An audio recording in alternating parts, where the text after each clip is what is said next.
Ho, ho, ho, and a huge welcome to Steve's Kitchen. Yesterday we made mincemeat, so I thought today we've got to be making mince pies.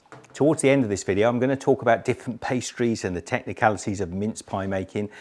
But for now, let's just get on and make a simple short crust pastry, which is, in my opinion, one of the best. It's one of my favorites. I've got some all-purpose plain flour here. We're going to put 1 pound, 450 grams, into a mixing bowl. Now, you can use just all butter, but I'm going to blend this up with an animal fat, a lard and butter, because I like the flavors. One of the tricks when you're making a short crust pastry is to keep it as short as possible. That means light and crumbly.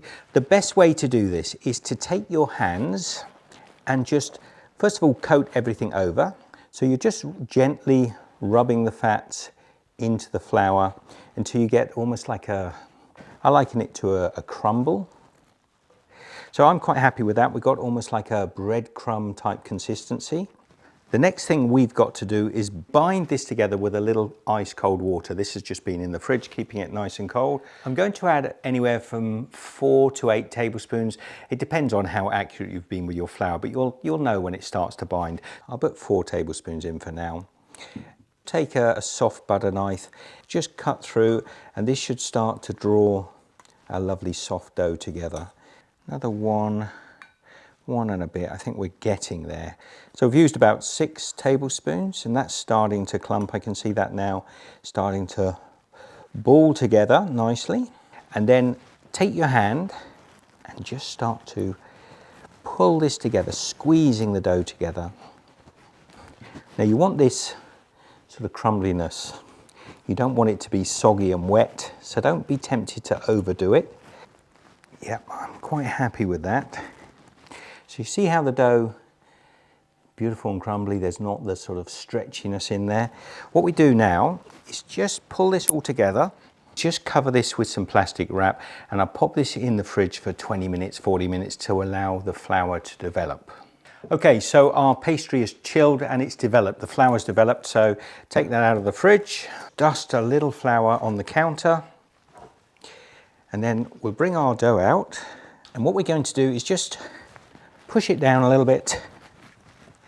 Try to square it up. So we want a square piece of pastry. Tiny bit of flour on the top. Now as you roll it, because this is a short crust pastry, the edges will start to crack. But don't worry about that. Just use your hands to draw everything back together. And I'm going to roll this till it's about 3 millimeters, 1/4 inch thick. You can kind of feel with your hands. Don't want this pastry too thin. So let's have a little look. I've got a 3-inch and I've got a 3 1/4 inch cutter. And I'll show you what we're getting. We're getting about, I say, 1/4 inch maybe, 3 millimeters. That's perfect. So I'm going to be making 12 rounds for the base. These are about 3 1/4 inch, and these ones are around 3 inch for the lids. Now, there are 2 types of pans you can use. These are the kind of traditional ones, very shallow. I sometimes use these, but I prefer these almost, they're not really a muffin tray, little patty pans, a little bit deeper. These are ones that I'm going to use because if you were buying store-bought, you probably only just about have enough to make those, but because we've got our own homemade mincemeat, I'm going to make them fairly generous. So now we can take our bases and just push them in. Just ease them. You can actually thin out the pastry a little bit at this point. These don't need any treatment to stop them sticking. It's a lovely buttery pastry, and it's pretty much non-stick. Let me get on and do these and you can come back in a moment. I get excited about little things. Mincemeat time, homemade mincemeat. We just made this yesterday, so it won't be, oh, it's already sealed. Oh, that smells good. Let me just move that base out the way. We want to fill these at probably about a teaspoon, maybe a teaspoon and a half. The trick here is not to underfill it so it feels like it's been bought from a supermarket, and not to overfill it so that as it bubbles it pushes the lid off and you get a sticky mess all over. So probably about maybe 2/3 full. It's a lovely spicy smell. It really reminds me of Christmas. Oh, it is Christmas. Okay, that is the pies filled. Now we'll get our tops. Now rather than just popping them on there, I've got some full fat milk and a little brush. And what we're just going to do is just brush around and just so we can get a little binding. Pop that on there, push it down gently. Now you can easily use just a little bit of egg as well, or egg and milk. The time to actually make these mince pies is really quite negligible. It's really not a lot of time. The time I've actually stood at the counter, maybe 10 minutes at max. It'll take you longer to drive over to the supermarket. And I can't remember what size this little tin is. If I find it, I'll leave a link down below. Michelle and I were just debating, should we glaze it first and then put some holes in, or holes first and then glaze it? I'd love to know what you would do. Comment down below. And then for me, I like to take a sharp knife and just cut a couple of slits, just wiggle them open to let the steam out. Let the steam out as the pies cook. There's my mince pies. Gorgeous. So we're going to bake these at 175 degrees Celsius. That's about 350 Fahrenheit for about 15 minutes. And just watch as the tops start to get golden brown. You can take them out. I think 15 to 20 minutes. We went for 22 minutes.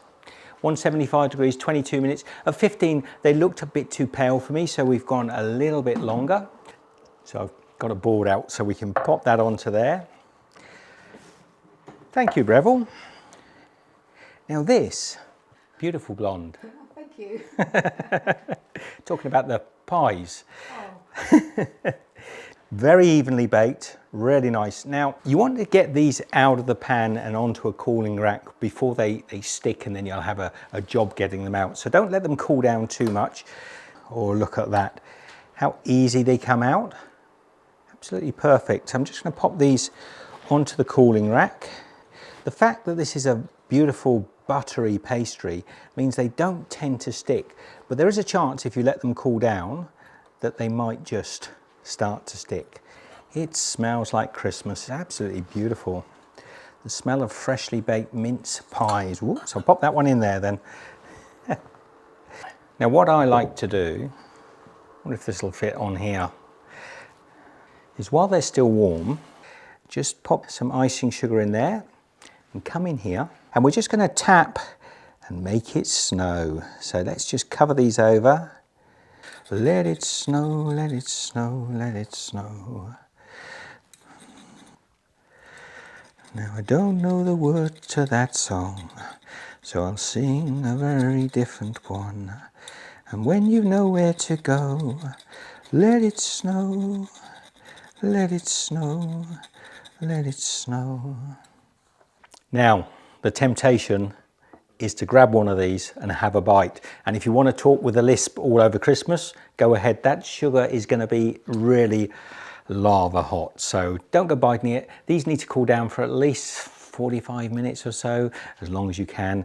The house smells of Christmas, and you've got some beautiful homemade mince pies to share with your family. And Santa. And Santa. Oh yes, don't forget Santa. Leave one of these out Christmas Eve with a carrot and a glass of sherry. Santa will absolutely love you for it. So there they are, beautiful little red hot mince pies, which I will be trying in the next clip. See you in a minute. Okay, we've come out in the garden. What a day. Does this remind you of Christmas? So let's just grab one of these beautiful, they're all picturesque. So I'm going to actually cut one in half, or cut the end off of one, just to have a look inside. That looks gorgeous. And I want to talk to you a little bit about the pastries. Let's have a little try of this first. I've got a coffee, fresh coffee. Crimbo in Australia. Here we go.